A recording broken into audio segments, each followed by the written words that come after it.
everyone. So someone asked me to show them how I carve my spoons. So first off, I'm going to show you what they look like.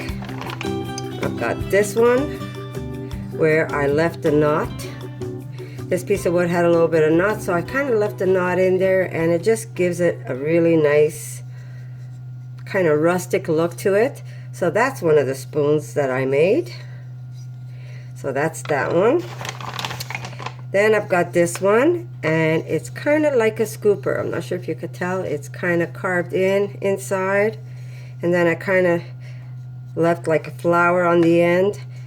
When you have a knot, it's best to maybe make it decorative rather than try and carve out that knot, because it's really hard to do. So there's this spoon, and that's the back of it, kind of flattish on the end, on the back, rather than having like a complete rounded spoon like this one.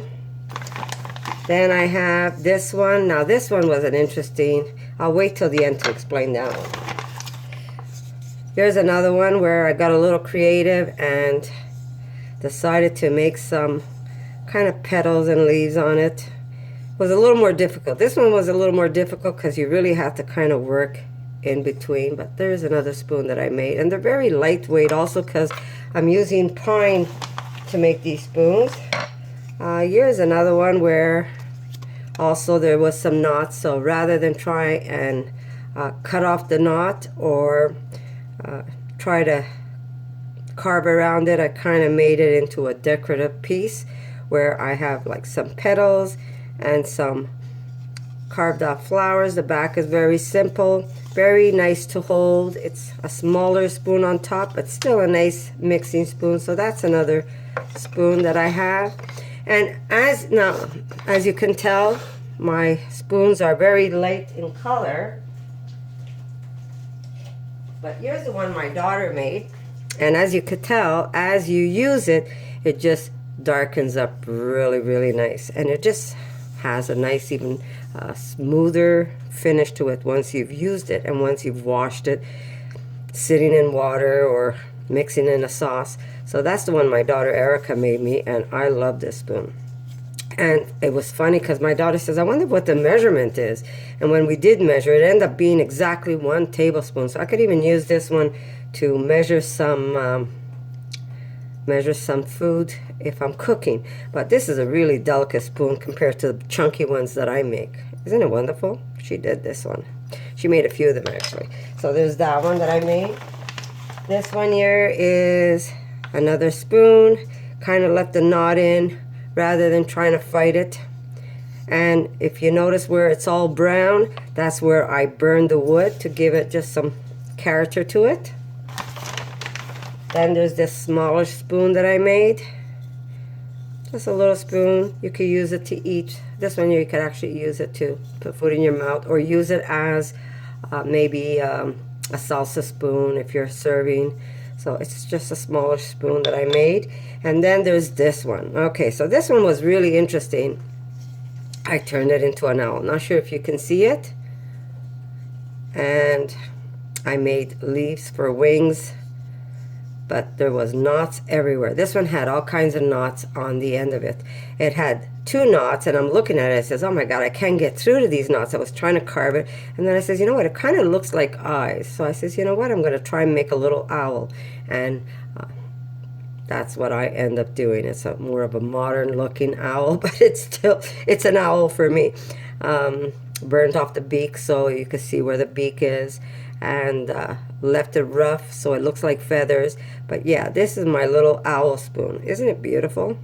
And I made it look like it's still on a piece of tree branch, so I kind of gave it that tree branch look.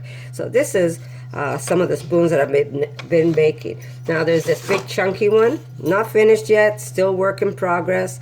So there's a lot of work still on this one, but this is going to be a nice big spoon.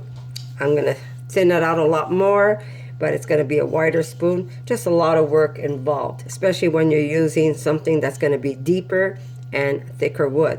These ones weren't as thick, so what I did do is get, my husband got me some of this, I guess, what would you call this? just small pieces of pine wood. I tried using maple wood. It was just way too hard on my hands. As you could tell, I'm even getting some calluses working on these spoons, but I enjoy so much that I really don't mind. I found some tricks how to protect my hand. You could also wear a glove instead of doing it the way I'm doing it. But basically, I took a little bit of pine wood that my husband brought home for me. You could get this at any hardware store, and you could cut them to the lengths that you want. So if I'm going to be making a long spoon, I'm going to be using this length, and this is like about a foot long. And then we work the spoon how we like it. Now you can dry. Now as you can tell, again, these spoons have knots, so I'm going to have to either fight the knot off or work the knot into the end of the spoon, which gives it a little bit of character, I think. It just adds a little bit of something special to the spoon. So if I can't get the knot out, I will definitely work the knot into my spoon. Let it be whatever shape and shape it's going to be. And usually I don't know what the shape is going to be until I start working my piece of wood. And that's the same way I used to do my dolls. I never knew what my doll was going to look like until I started to make her face. And then as I'm working her face, all these images came into my head, and then I started to create a piece. Let it be a ballerina, let it be a fairy, let it be a dryad, the position she would be in. Is she a sad doll? Is she a happy doll? And that's how I used to work with clay. And so when I do make my spoons, I'm pretty much the same way. I start with a piece of wood, and then I start cutting into it. And I'll show you what I use. So I'm just going to put these away. Now, someone asked me to sell my spoons, so if anybody is interested in buying one of these spoons, I will start putting them. Right now, I think I have 2 of them up on my website, but I will start putting them up on more of them on my website as I get a chance to. But if there's anything you like here, if you message me, maybe we can make some kind of arrangement on how to get it to you. And yeah, so if anybody's interested, I am selling some of these spoons. So there's my spoons. Aren't they beautiful? I think they are. So I'm going to put this away for now, and I'm going to show you what I do. Okay, first off, I'm just going to put my box out because everything is just hanging out. You will have to invest in some carving tools. Now these tools are tools I bought my father a long time ago, because my father was also very artsy himself. He was a great sculptor. He was really good with his hands. And so I remember when I was in my 20s, early 20s, when I saw these carving tools, the first thing I did was think of my father, and this is a set I had bought him. And since I ended up being the one buying my father's house when it was left to the 3 sisters, I kind of bought my sisters out, and I kept the house myself while these tools were in the house, and now I'm using them, which is really makes me happy. Okay, so you're going to need some kind of carving tool. You could get tools like this on Amazon for like $25. They go from $25 to hundreds and hundreds of dollars. So it's really up to you. If you feel like you're already good with your hands, maybe you could invest in some really good tools. Or if you're just starting, you maybe want to go a little cheaper. Because if you don't want to keep going, then there's no need wasting a lot of money on these tools. But you do want tools, and this is one of my, this one here, which is like a little curved shovel. This is the one I use the most. So this one and the one that is in an angle, and the smallest one here that's kind of curved, so to get into those little nitty-gritty places. But you do want to invest in this type of tool if you want to start making spoons, because you really have to get in there.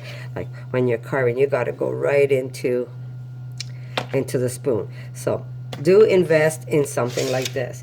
You also need a good knife. Now, I thought this was a good knife when I bought it, but I never bought it for carving. I bought this for I bought this knife for mushroom hunting. It's great for mushroom hunting, but when it comes to cutting the wood, you really need a very good knife. And what I do is use my daughter Erica's knife. Erica, do you have your knife on hand? Let me see if I could go find her knife, and I'll show you the one she had downstairs. Did I put it in here? Yes, yes, okay. So I do use my daughter's knife, and this is a knife that she has. It's a French Opinel knife, made in France. It's a carbon blade, and it is such a fine, flexible blade that it just makes life so much easier to carve. It's a good whittling knife, and it's a very sharp knife. Actually, it needs to be sharpened, but I'm just going to show you the knife itself. You could pick up this knife on Amazon. I think it's about 15, 16 bucks, maybe 18 bucks the most, but this is a perfect knife. If you want to start making some spoons yourself or play around with some wood, this is the knife you want to get. This one is good just for mushrooms. I do use it when I don't want to go in very deep like this one, but not the best knife for carving, this one. It's a pretty knife, but not the best knife for carving. So I'm going to leave this one out. And we need sandpaper. Sandpaper, try and get as many grids or grades. This is a rougher one, and then this is a rougher one, and then there's these ones here that are really fine. There's even a rougher one that I have if I want to get around the knots, but I stick around with these ones here. This one is a P80. That's a good one to use. And this one here is a P500, very fine. This one here is a P400, not as fine, a little, but you do want to get this fine just for that finishing of the spoon where it's like glass. It's almost like glass. So I'm going to show you how I would do it. And it doesn't mean my way is the right way, because like I said, when I work with these things, I really just basically do it. I free cut. I don't start penciling in, but if you want to, you could take a marker. My daughter does pencil in hers because she's very precise. When she does something, she has an image in her head. So you could simply take a pencil and kind of make your shape. If you want to have, yeah, I'm going to use the back of it for now. If you want to have a roundish spoon, you're going to kind of give yourself a guideline. If you want a very thin handle, you just guide yourself how you want to start working. If you want to make it an oval spoon, you give it the shape and then you cut into it. Very, very easy. For some reason, I start off round, but I never end up making a round spoon. It always ends up being a little more oblong. I don't know why, but that's something that happens to me. But I pretty much work freehand. That's how I do it. But if you want, you could kind of give yourself a shape. Just guide yourself where you want it and how big you want this part to be. And because the wood is a very thin wood compared to this one here, that's a very wide piece of wood and very thick piece of wood. This one is not as thick. You're not going to have a super big spoon, but you're still going to have a nice spoon. So, and it's a spoon that you make. And it's just, I'll tell you something, when I'm working with wood or clay or whatever I use when I'm doing my art or just passing time, my mind disappears. It's no longer thinking about bills. It's no longer thinking about what someone thinks about me or what someone, your ego basically disappears. And if you want to live a healthy life, I think picking up a little hobby like this where your mind disappears, I think that's the best way. You end up just searching yourself through a piece of art or expressing yourself through a piece of art, and that's something that you're going to notice as you work. You're going to actually see yourself in what you're doing. If you notice, most of my, like, what is it that I love doing the most, right guys? I love anything that has to do with the outdoors. And if you notice, all my spoons have something that has to do with the outdoors. It has the flowers, it has the leaves, it has the owl. So a lot of what I am comes out on my art. If you're sad, your art comes out sad. If you're happy, you're going to find yourself doing a very happy piece. So this is what's fun about making these spoons. So I'm going to try making one like my daughter did. So we're going to go down and just make ourselves a very thin line, because it never really ends up being as thin as, it never becomes as thin as you want it to be. Now notice there's a knot there. So I'm going to mark where my knot is, and I'm going to show you how I start this spoon. Okay, so we're going to take our, sorry, I do talk a lot, but I have a lot to say. So I'm going to start taking my little shovel. That's the one that you want to take, the one that has that nice arch. And you're going to start going around. You could start right in the middle, or you could start around the edge. I'll go in the middle, and I'll just kind of push in. You don't want to just pull up, because if you do this, you're going to start pulling your wood away. So you want to come back on this end, and you want to take off that chunk, and you start going into your spoon.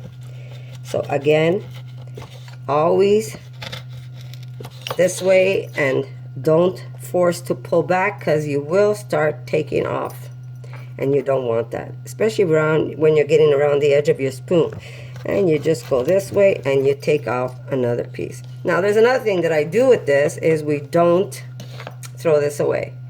Why don't I throw this away? Is I put this in a big bag, and I'm going to bring it up north, or my daughter's going to take some with her when she goes either for a hike, or if she's going to go camping, and it weighs nothing, so it's going to be a great fire starter. So if she's starting a fire to cook something, she can use a bit of this along with her flint, and she's going to be able to start a little fire. So we don't throw this away. This is going to go in a bag for me. So again, I mean, I could have put my spoon further up. Duh, maybe I should have done that. Too late now, right? Because, you know, you don't want to fight your spoon either. So I am going to kind of put it up there and see if I can,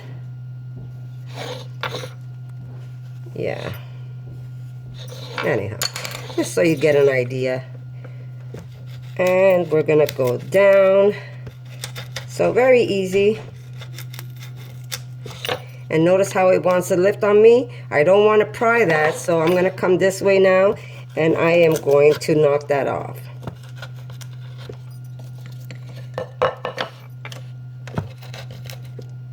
Like I said, I usually don't make a design. I pretty much free cut it. And as I'm working, I start seeing my vision on how my spoon should be. I mean, I'm not going to sit here and carve the whole spoon for you, but I'll put a picture of it when it's finished on my either website or on Facebook, so you have an idea what it ended up looking like.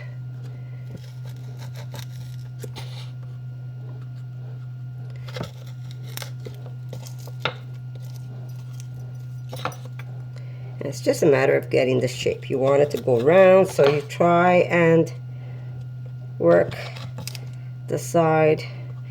And I mean, if you do make a little boo-boo and it kind of pulls off on you, don't worry about it, because we still have to go into the spoon. There's a lot of work still on the spoon.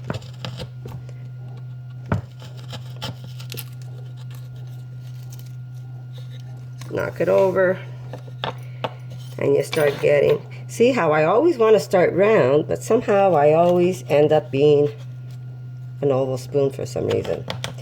I don't know why. I'm going to try and make it as round as I can. But this could be another oval spoon the way it's looking.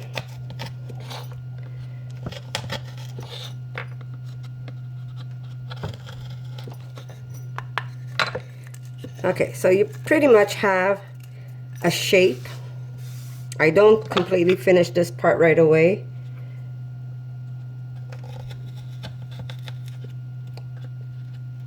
I kind of go all over. I go from the inside of the spoon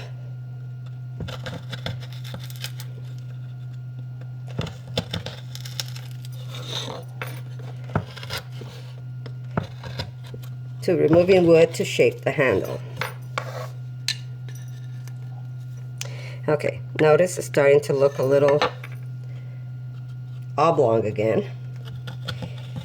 Don't know why. I try. My daughter is the queen of doing the round spoons for some reason. Okay, so I want to just make sure this is kind of centered. So I might have to go more this way. Okay, so then you're going to get your knife. And when you're using a knife, you got to be very careful. I'll show you something else I do. I make kind of finger condoms.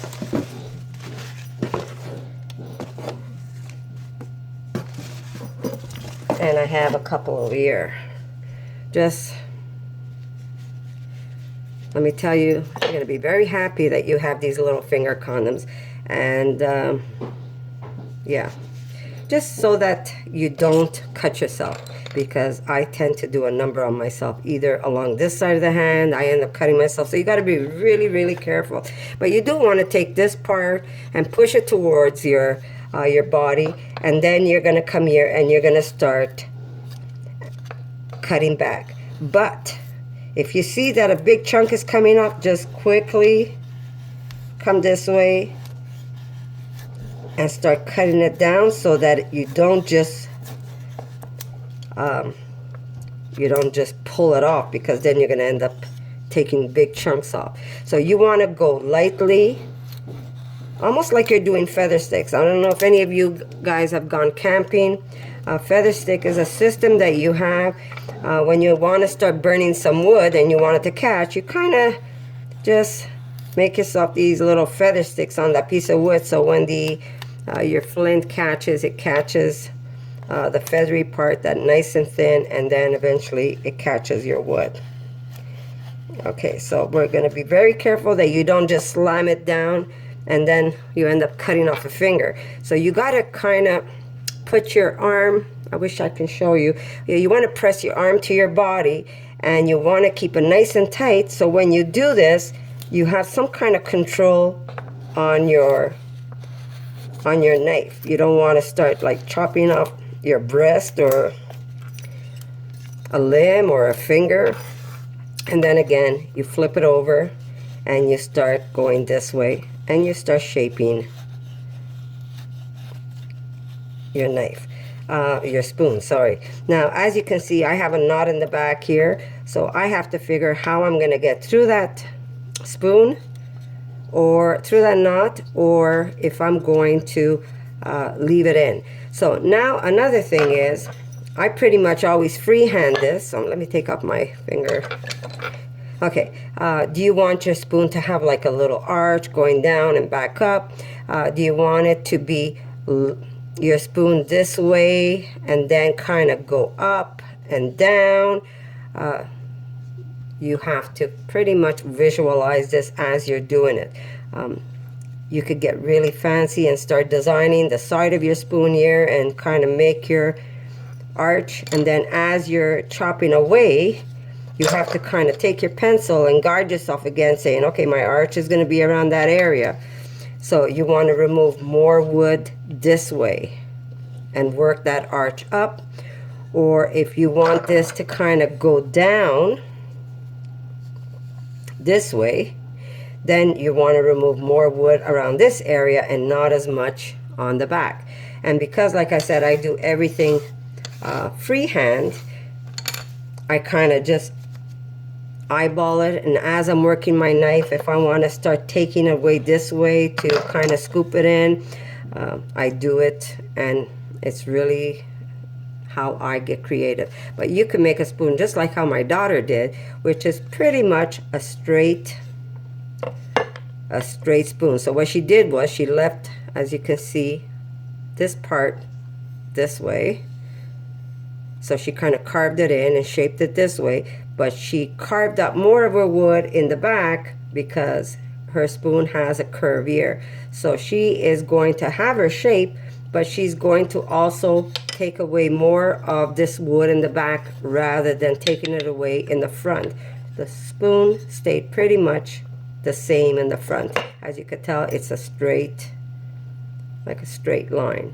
Kind of goes in just a bit over here, but that's something you could do when you're sanding it. So it's really It's really fun to do. So like I'm going to say, don't go crazy and start saying, oh my God, how am I going to do this? Just take your piece of wood and just go for it. Kind of shape it, give it a little shape to it, and then free shape it.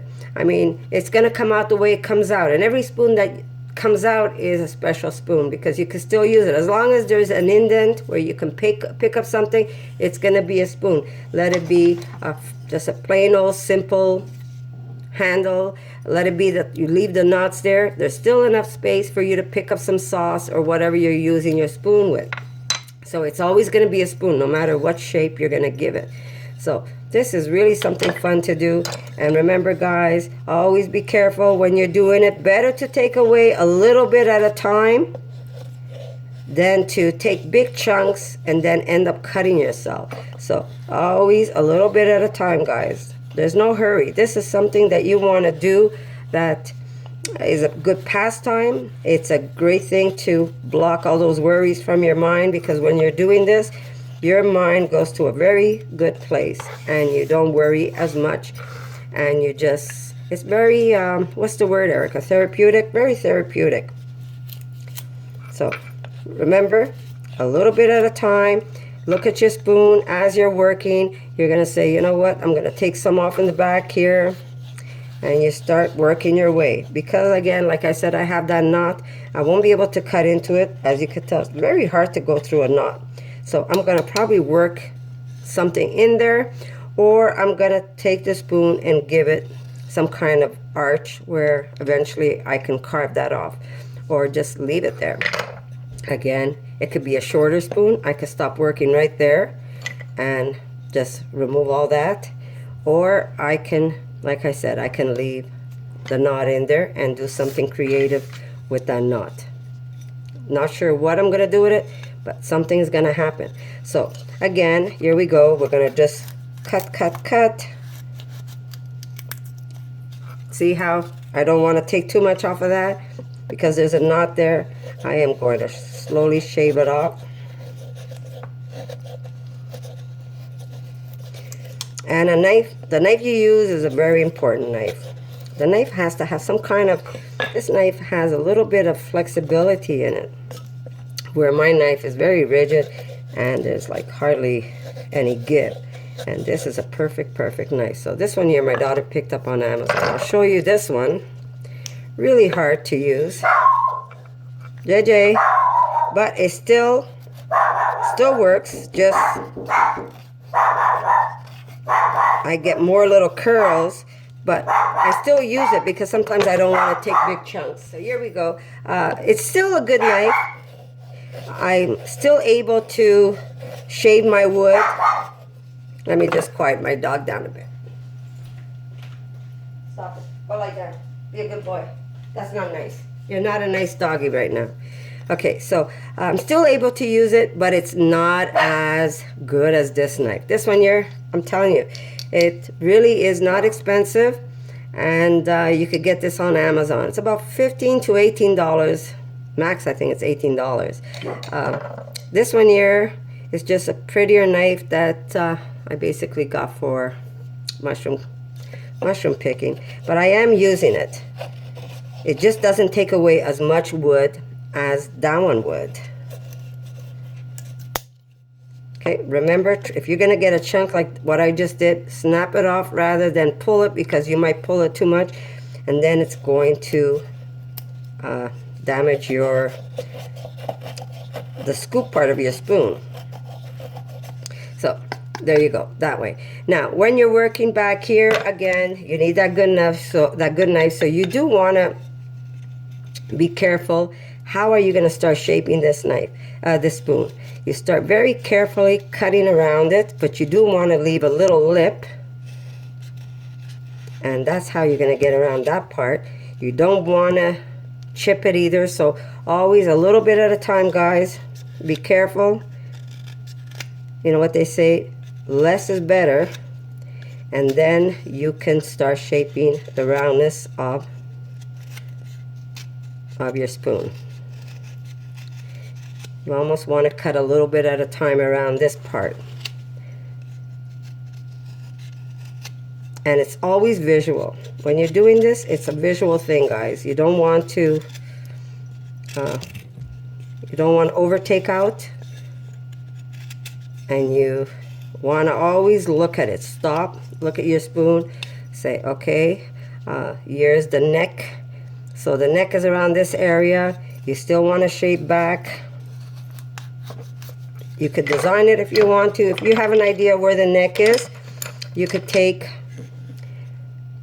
this is where the spoon ends. You just want to guide it right there. So you know that this part here is spoon, and this is where your neck is going to be. And if you want a thin neck like the one my daughter did, guide yourself a very thin, you have a guide. So you can take off as much as you want off the side here, because you want to get into that shape.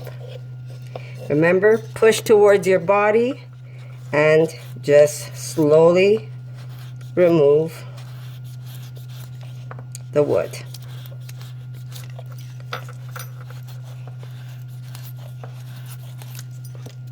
Same thing on this side, and it starts coming. As you do it, you're going to see it starts taking shape.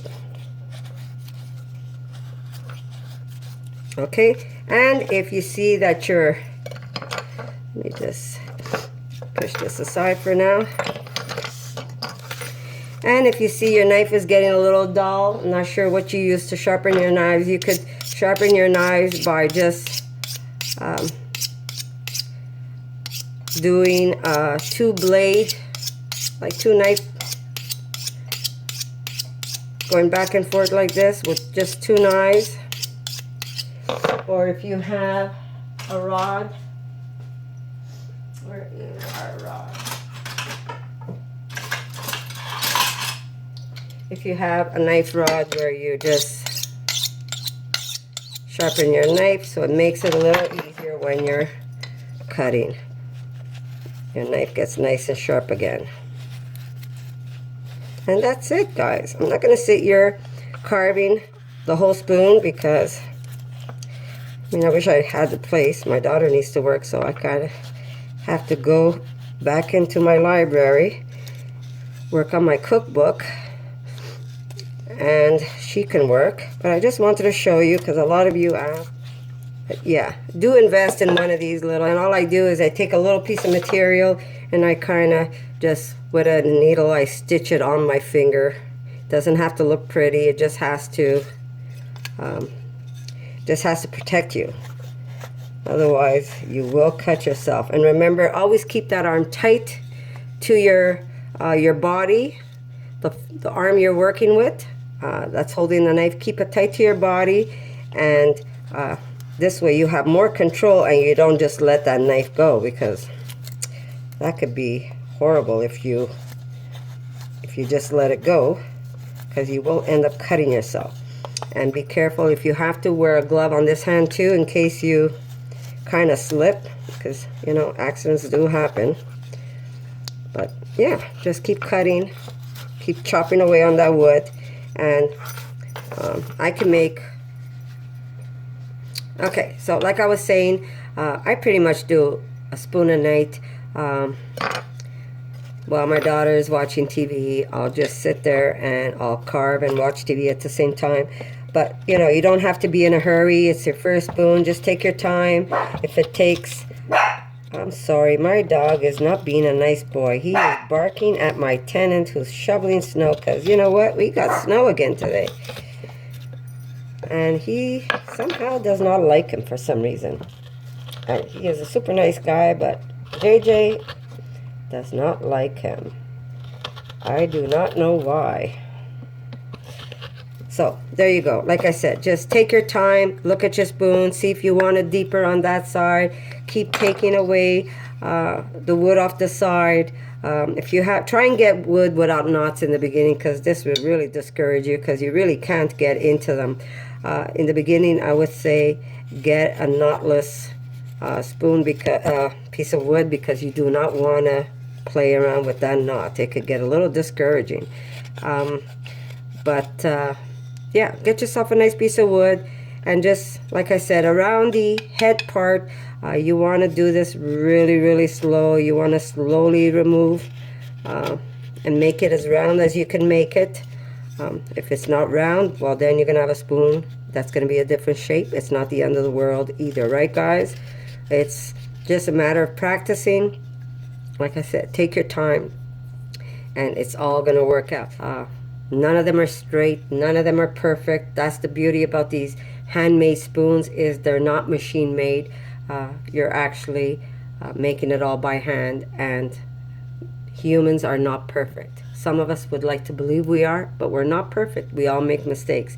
And the best part about having a spoon that you made yourself, it is that it has a beautiful character to it.